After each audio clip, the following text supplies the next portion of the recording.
My name is Jessie Stehlik, and I am 28 years old, and today is December 18th, 2008. We are in Tampa, Florida, and I am here with my father. Jerry Merrick, age 64, December 18th, 2008, Tampa, Florida. Do I need all that? And I'm Jesse's father. You're my father. I'm your father. That's very nice. Yes, it is. When I was growing up, you used to tell me all kinds of stories of your childhood, and that was your bedtime stories to me. Can you tell me a little bit about where you were born? Well, I was born in Corning, but it was just outside of Painted Post, the metropolis of Painted Post. New York? Yeah, New York State. And there were three rivers that joined together where Painted Post was that regularly flooded over. And so we just lived outside of town about a mile. It was a beautiful little area called Canada Road, which is part of the escape route for the slaves to go to Canada.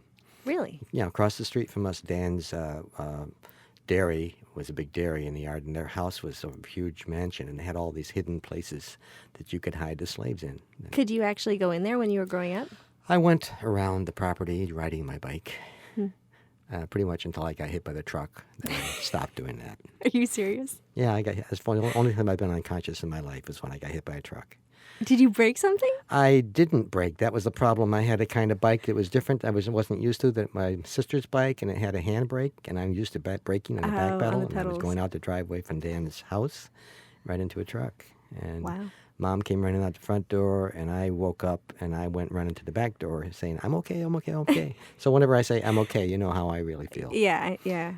Well, my next question was going to be, how would you describe a perfect day when you were growing up? But I would guess that day was not it. Perfect day.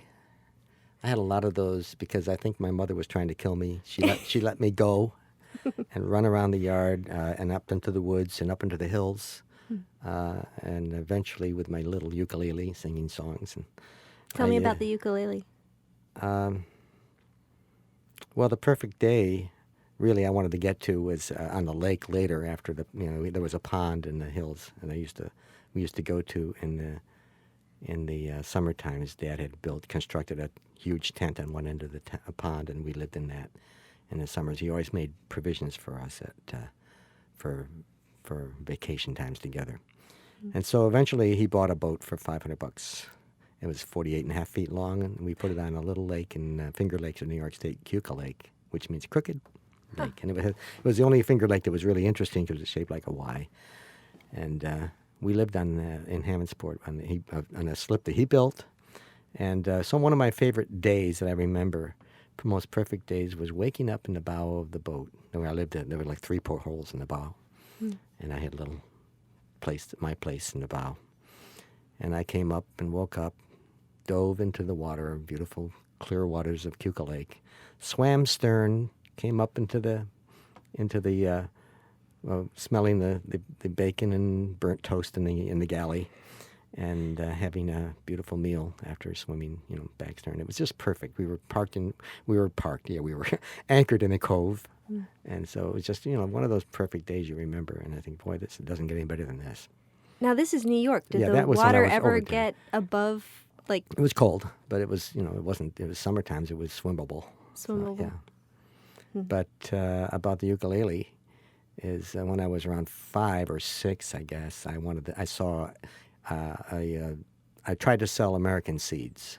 And one of the reasons I wanted to sell American seeds, because they had a thing that you could, if you sold so many seeds, you would make a package of seeds. You would make enough to buy this ukulele, which really attracted me because it had automatic ukulele, which is just press the button and it made the chords. And I didn't know anything about that, but I thought if I can press a button and make a chord, that's really cool. So I worked hard selling those seeds, and I didn't succeed. So I just ended up getting the money somehow somewhere else and sending it in, and I got my Arthur Godfrey automatic baritone ukulele, or not regular ukulele, and that's how I started playing stringed instruments. And then I bought a ukulele later that was like a guitar, a baritone ukulele that I fell in love with. But it was under dark circumstances that I bought that. Care to elaborate? Or? Well, now I might as well. Now that I've opened it up, You let it out. I became a thief and a liar at that point in my life. I stole from my college money to get the ukulele, and then I told Dad that I built it in shop. My father was a carpenter, and so he saw great workmanship in that ukulele for a 10-year-old kid, probably beyond what he could believe. The kid's got a future. He never said a word to me about it. He did talk to the shop teacher. I saw them talking, and I never got told anything about it. But he knew I was going to be a musician. Later in life, he told me, much later, near the end of his life, he told me he never taught me carpentry because he knew I was going to be a musician and didn't want me to hurt my hands. Wow. So... Wow. So he was a carpenter, and he also used to invent things, right? He used to fiddle around and... Well, he was more of an architect, a designer. He would design things and try to, whenever he came to a town, if we moved, like when we went to Hammondsport for the summer, when we built the boat slip up there, he designed a motel for at the end of the lake that would sit on the water and look like a steamboat. There used to be steamboats on Cuca Lake. So he had a real creative mind. And he had invented back in the 50s, I remember going to Buffalo with him, I think, or him going to Buffalo and coming back. And he had patented a bathroom cabinet thing. And it was made out of wood and it had a mesh front. And it was had a hamper in the bottom. And so it was like a self-contained unit for the bathroom. And you had little products for the bathroom in the wall, and recessed in the wall. And he patented it, and about a year or so later, the company came out with it. But he didn't get any money for it because they made it in aluminum. And so as a result, he didn't, There goes he the learned copyright. he learned the business. And later in life, I remember Artie Schreck I worked with as an arranger. He did great arranging, and he did some work with me on my record that I did when I was a struggling musician. And he had written the music for, put together a sequence of music for the I Can't Take My Eyes Off You, the Four Seasons, done by the Four Seasons, I believe. And he had written the bridge, which is Candy. It's another song. I love you, Candy, da da da da da da, and that was on top. And I think I'm going out of my head. That whole thing, he had arranged that, and he had been playing it for people. And then later on, it came out, and he never got anything for it because So that's the way. They changed the words. It's hard. No, they didn't change any words. It was just he never had patented it. And so even when you have it down, I think people can take things. So a lot of creative people are starving as a result. Yeah. Tell me about your mom. My mom, she was, she thought everybody loved her, and they did. She didn't drink, and, it was a struggle for her if she ever had a drink because of that, when people were not being nice. And so she was a nice woman. And I think she needed a lot of attention because she had and I got a lot of this from her, I think. But she came to Florida. I remember when we moved to Florida, I was around college age, and she was going in through Eustis, and all the people were, and you know how the fruit gnats get in clouds in front of your eyes? And they were waving these gnats away from their eyes. And she said, "Oh, look at that, such a friendly town. Everybody loves me." That was Mom. It's so funny because I never realized, but I have always known them as Grandma or Granddad, and I don't know their names. Phyllis was Mom. Phyllis Carey Merrick, yeah. And Dad was Gerald Wood Merrick. He was the third in a generation of Woods, all carpenters. Middle name was Wood. So and he has I'm Gerald Wood Merrick, too. But I broke the mold and didn't become a carpenter. Do you have the two after your name? The Merrick, the second. Really? Yeah. They didn't want me to be a junior. Sounds so distinguished. Oh, yeah. But I considered the songs that I crafted as sort of an extension of carpentry work. And you have 3 sisters. You're the second oldest. What was it like to be the only boy in a group of girls? I played alone a lot. The 2 younger sisters came later, considerably later. But Lee Hart, my older sister, was 4 years different than I am. So whenever she did something dramatic like run away from home, I was the one who carried everything. And, What was it like having younger sisters that you had to look out for? I felt like their father.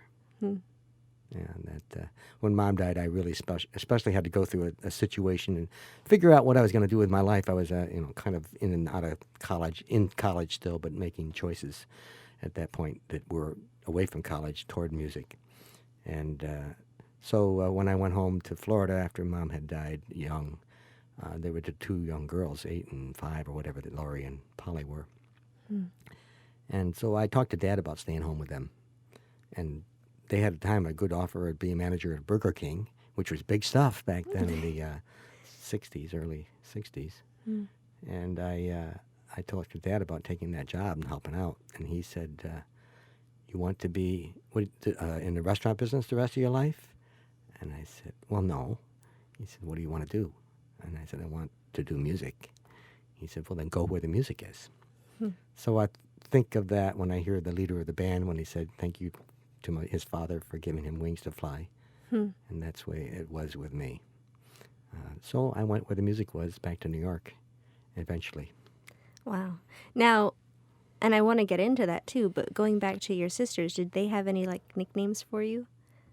For me? Did you have any nicknames growing up? I had nicknames from my father. I don't know what they called me, my sisters, but they're very nice. One of them calls me their favorite brother. Of course, I'm the only brother. That's kind of, yeah. But I never caught that until later. I always thought I was really a favorite brother. But no, I was called Sandy when I was born by my father because I had this sandy hair all over my body. Really? So that's how I get the nickname Sandy. So if somebody comes up and says, Sandy Merrick, wow, I know that that's way back. Did that influence your love for pecan sandies? Because I know that's your favorite cookie, no, it had isn't nothing it? to do with it. Not at all. No, just Okay. obsessive. Okay. What was school like? School, well, I think mostly school was like learning to, accept the fact that I'm never learning to accept the fact that I need to work harder. But I dreamed a lot through school, and I didn't do a lot of extra work to make it happen.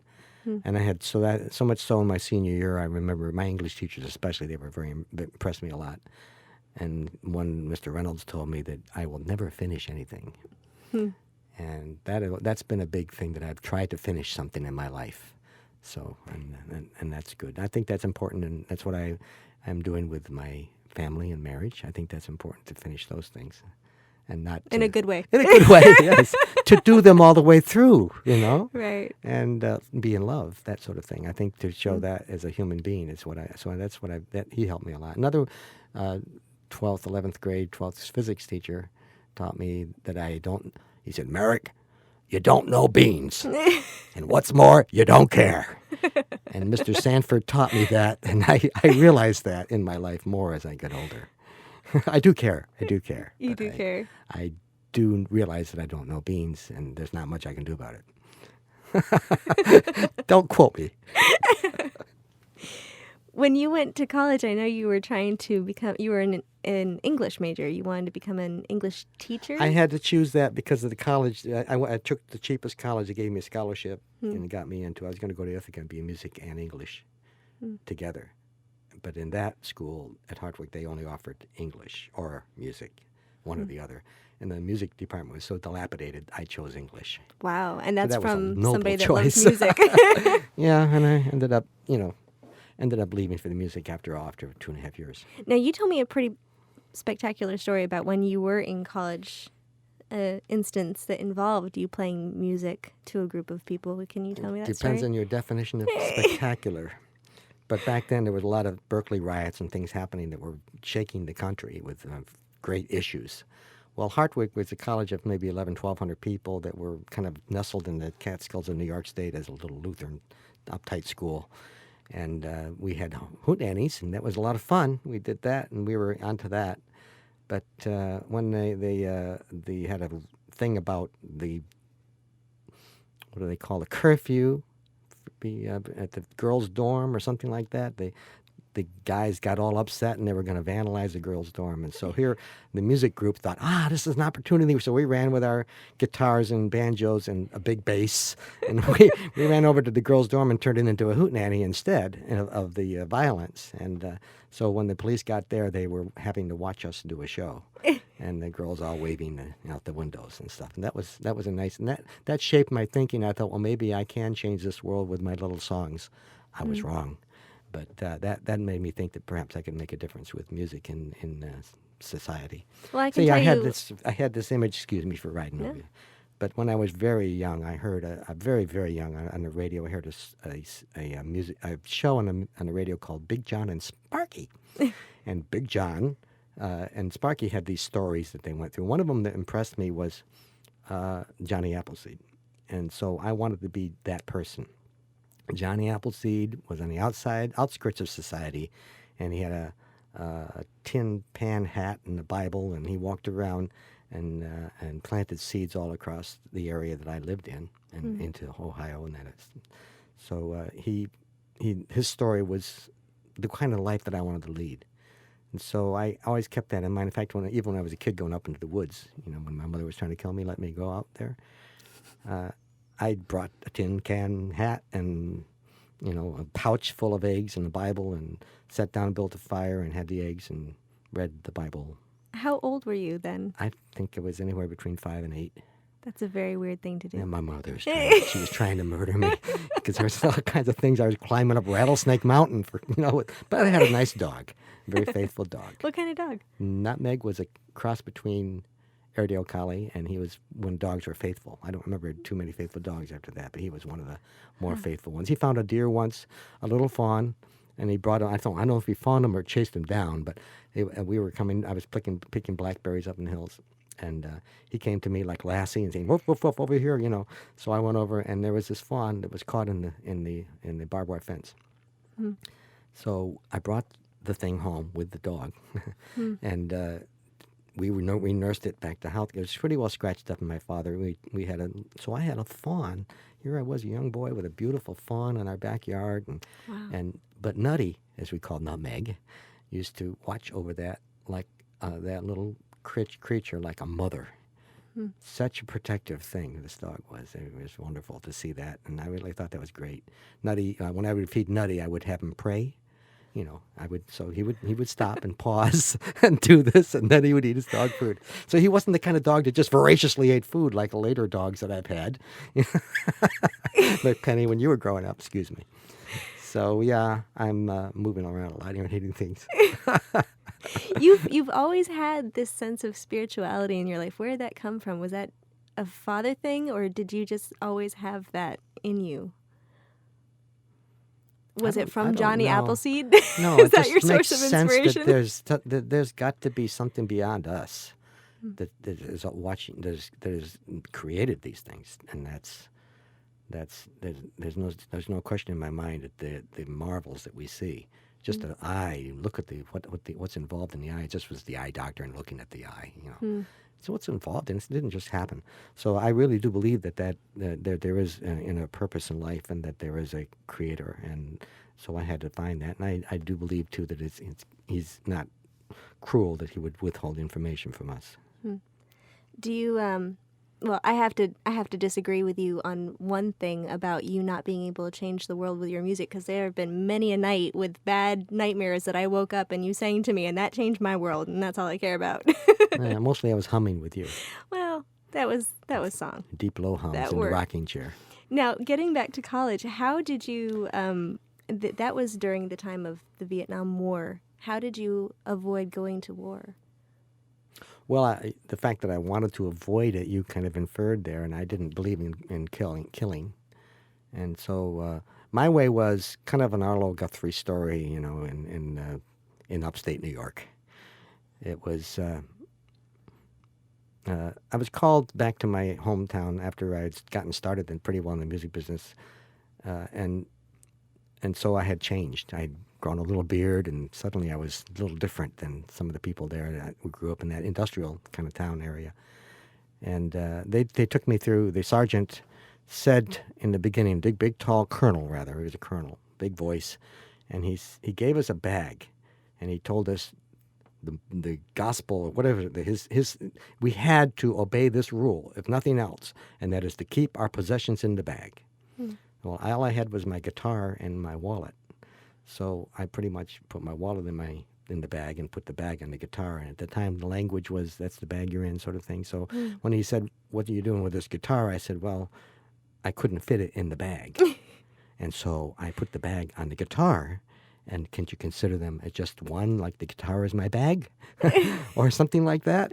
And I lived with this guitar. It was an old mahogany Gibson. I traveled everywhere, and whenever I hitchhiked or traveled through the United States, I would play on the side of the road and practice that way. But he got disturbed by that, but so I kept the guitar, and still he didn't stop me from keeping it. And then so they had us take off all of our clothing and go through the inspection that they do for new people. Recruits. Yeah, I just not even, when you're, we had to go through physicals. Yeah.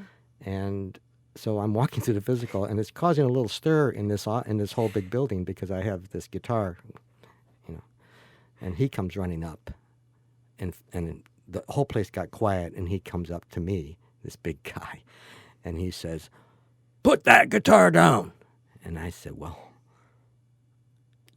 sir, you said to keep the bag. That was the most important thing, and I couldn't fit the guitar in the bag, so I've got the bag on the guitar. Can we just consider it as one?" He said, "Put that guitar down." I said, "All right, well, this is my most important possession, and I need to keep it. Is it okay if I keep it with me, please?" And he said, "Put that guitar down," for the third time. So I realized I had a brick wall here. I wasn't communicating with this man. And so I said, then he asked me, he says, "Are you going to put this guitar down?" And the whole place is like quiet. And I said, "Well, no." And he stormed off. "Would you put this in writing?" I said, "Yes, I'd be glad to agree with you on something." So he brought me back a piece of paper, and he held it on air, and he said, "Write down what just happened." So I wrote down, "This strange man came up to me and asked me to put my guitar down, and I didn't." And I signed my name, and I could barely do that. So he blew up, but he didn't make a sound. His face got big, and I was I was watching him walk off like a Norman Rockwell painting, huge man, and everybody started buzzing all around the place. So after lunch, I'm walking by his office, and he calls me in, and he says, "You don't want to be in the Army, do you?" So I thought, oh, he's trying the psychological approach now. Okay. So I said, "Well, no, I don't believe in learning to kill. That's what my feeling is." And so he says, "You don't really want to be with us, do you?" And I said, "I'll play in your band. I'll try to do something like that, maybe, but I can't learn to kill. It's not my..." So then he said, "What's your philosophy of life?" Well, by then I had written this song called "Follow" that was a lot of symbols in it. And I had developed some symbols that in my English majors. And one of them was about the sun and the moon. So I said this. I said, my philosophy of life, which is I think what his question was, I said, is that we are like the sun inside, but that outside we're like the moon that reflects the sun. Inside we have things in us that we can't totally express in society that without being put to death like Christ Jesus was. So that we reflect these things like the moon. And that's how I feel life is, philosophy. As a young man, I have nothing else. And he said, "Then you believe in being a hypocrite." That's right. I shrugged my shoulders. I don't know. They let me go, and they never called me back because I was singing in Canada at the time. Later, when I got called again, I had a gig up there. So I came back to New York. What am I going to do when I was in New York City? They said, "Go to Whitehall Street." So I said, okay, I have to go to Whitehall Street and start recording for my physical. So I went. I reported again. By this time, I had a little concert thing going. I was going to be at a little Carnegie Hall as a guest on performing. So I had this little poster with me about my appearance and my guitar again. And they asked me, this was a little different. This time the doctors, the medics were like really hip, and they're saying, "Hey, you know any Bob Dylan songs?" So I'm singing "Baby Blue," until I got to the part about your seasick armies and navies. And then he said, "Okay, you're not here to sing. All right, move along." So, but they said, "Don't worry, we're in your corner. You know, you're going to be underweight. You're not going to make it, so it's okay. We'll just write you off." And that was very nice. So music saved your life. Music, it did make a difference there, I guess, yeah. Yeah. Or at least my profession of it. Well, going back to what your dad said about go to where the music is, how did you get involved in the music scene once you left college? How I got involved with it was after Dad told me to go back to New York, and I went. Actually, I left college and had the mom's station wagon. I put a bunch of hats in the back, and I traveled across a little circuit to try to develop a club circuit first before going to New York. And I ended up, the first club I auditioned was Syracuse. I came to Buffalo and Rochester, came back. Syracuse was the only place. So I was opening for Richie Havens. So I opened for him and sang some songs. And I got to meet Richie. And I was on top of the refrigerator. I sat in places like that. I think you understand climbing trees and things. So that's what I thought that was a figure of speech. I was on top of the refrigerator when Richie had seen me perform, but I hadn't talked to Richie. So he's pretty tall, and he walked by the refrigerator and he looked up and he said, "Okay." So then we became friends after that, and that's pretty much what our conversations were, things like that. We kind of understood each other. That is hilarious. Yeah, we never really got too much deeper than okay. And how did he hear your song and decide to roll with it? Well, after I traveled back after staying. I took Richie to New York in his trio at the time. He was with the trio, and stayed in New York for about 2 months at Richie's place, and at his invitation. I don't know if it was that long, but everything got stolen from me by that point. So I took a truck to. I said, "How can I get to Florida?" They said, "Go to the marketplace on the west side, and you'll get a trucker." So I thought the marketplace was like organized, that they had truckers going to Florida, truckers going to, So I went to the marketplace diner, and I sat down at the bar area and waiting around for something to happen, trying to talk to people to find out what's happening. And a trucker sat next to me. He said, "Where are you going?" I said, "I'm going to Florida." He says, "Where in Florida?" I said, "Eustis." He said, "Useless." And he made all kinds of, derogatory remarks. And I thought, okay, And then he said, then he got real straight. He said, "I was just seeing what kind of person you are."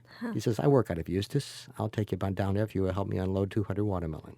Wow. So there were 200 watermelon in his truck. We unloaded that, and we drove down in this beautiful truck with the glass right in front of the highway all the way down to Eustis. And I got down to Eustis. And why did you want to go to Eustis? that's where my dad lived at the time.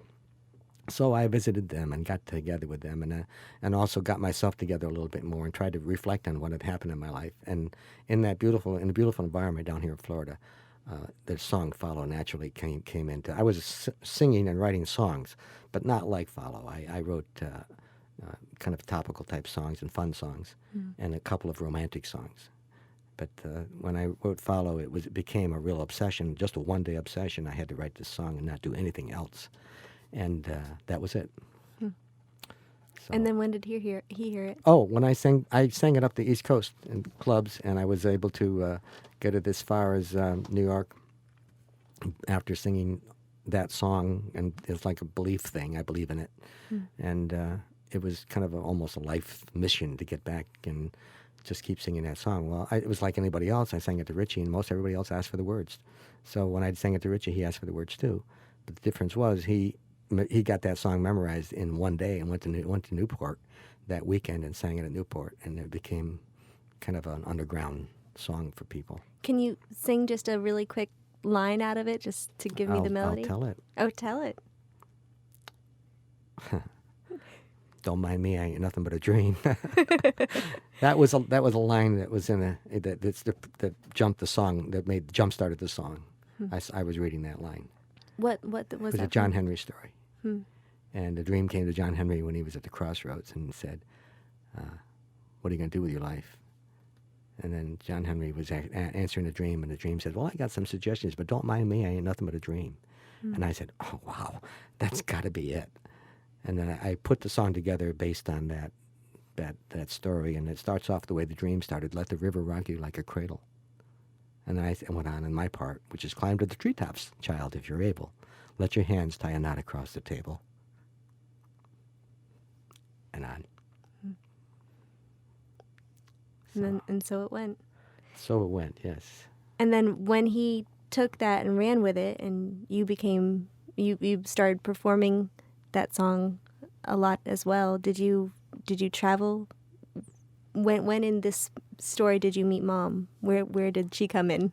Mom, she was in Boston, and it was Richie Havens that led me to Mom, too, because it was a Richie Havens button somebody was wearing, and we ended up going to a little place where she was, and she had her own story.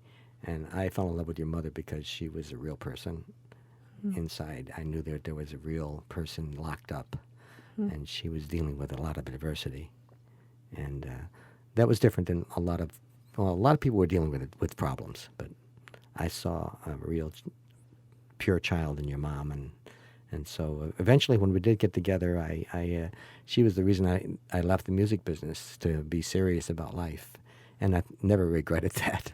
I regret not being able to do the music. I love sound and music, but I don't ever regret having you and having her and having my other 3 children. 3. So, yeah, 3 girls, 1 boy. My world, my pain, my joy. Now, back then, it was kind of unusual to settle down and get serious and have a family. What was the reaction among people that you knew? When we got married, and people didn't get married, but your mother is a serious organizer. I am seriously unorganized. So she said, if we don't do this right, we're going to lose the kids. Well, we didn't have kids, but if we have kids. And I had no idea that she thought that she might be having a kid. But so eventually, when I proposed to her, it was a mixture of feelings because there was a truck that she had bought, really, and that we were living in and traveling in, and she had bought because she had gotten herself pretty straight and had worked and helped me to get my life in order to travel and sing at the various folk festivals here in Florida, at least. And so one morning I saw that the lights had been left on, and Gail had left the lights on. And I had an awful problem with temper. I slammed the door, and then I realized with her reaction, I was going to lose her. So I proposed to her. I wrote her a note, said, I want 4 children. And it was all in kids' language, to marry me. And I guess she lost the note, but we got married, and people around us were like, what are you doing? And I said, we're getting married. And so then they started getting married. Sometimes, you realize people are pretty straight. We got married, and they threw rice at us. I said, what are you throwing rice? What is this?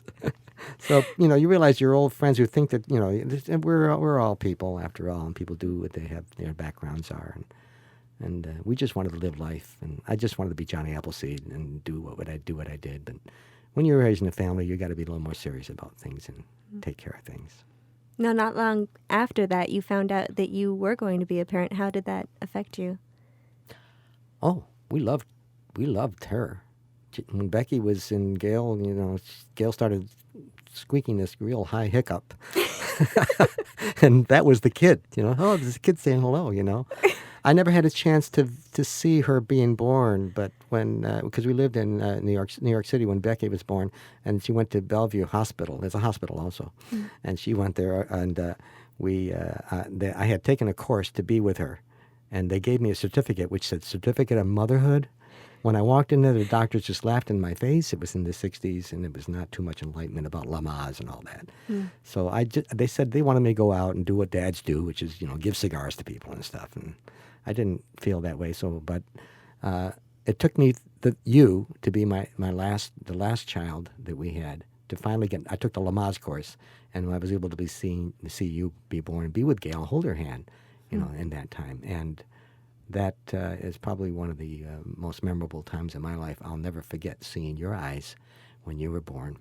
And I fell in love, and that was just a marvelous event to see you just come into the world and be able to be the first person that you see as me.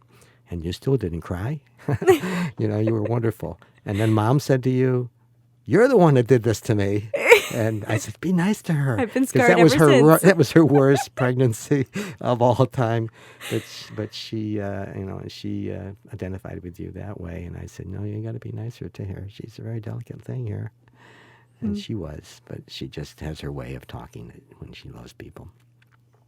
And so now I can officially tell my siblings that you love me more? You can tell them that, yes. Great. And I will give you a Technicolor coat. And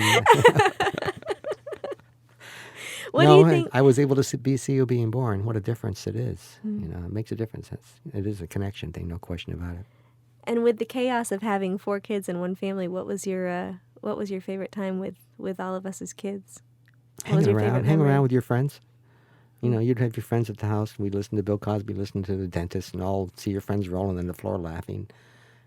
Having the fireplace at the end. We always had the campfire, and we'd sing songs with the D.R. Rogers or whoever singing, his old country songs, and I would try to fall in place, and we'd all just, go in line and sing songs. Once in a while, I'd sing one of my songs, and everybody'd tolerate that too. It was like, I don't recognize that one, but it's okay.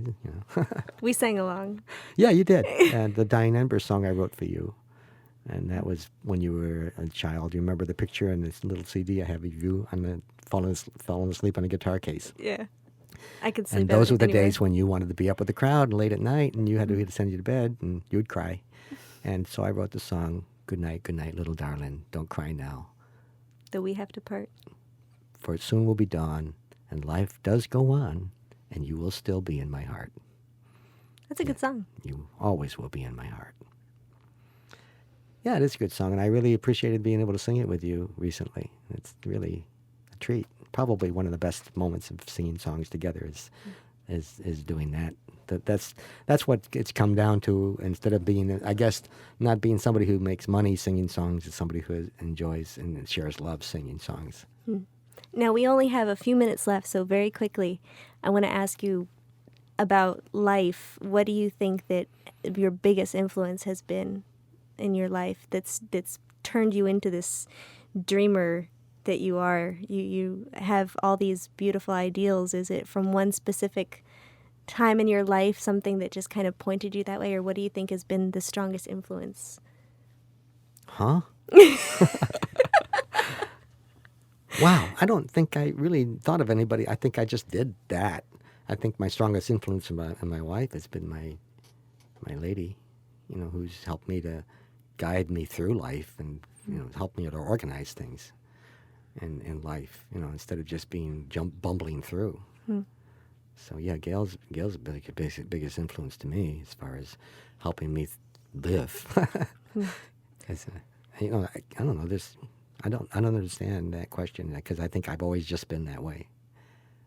So we have nothing to blame for your weirdness? No, I can't I have track anybody genes. down and... Sure, I have genes. I have my mother's genes and my father's genes, and theirs about, So, yeah, Mom was weird. She was all kind of funky poetry and stuff. And Dad and Mom both sang together at Binghamton. They used to go to and made a record. Him playing piano and her singing. So, I didn't know that. Do you have a copy? Used to. I don't know if I have a copy of that now, but that was a big thing for them. That's sort of the same thing I did, was go down and try to do some music to the city that was there. If you could hold on to one memory from your life, what would it be? For forever, just one memory for forever. And if it's something about me, that would be super. Yeah, it is.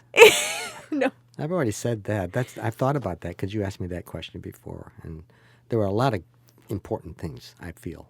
The grasp of a hand of a dying man that didn't even know he was dying, Those things are important to me, that I hope for them coming back. But to see your eyes when you were born, that was a huge moment.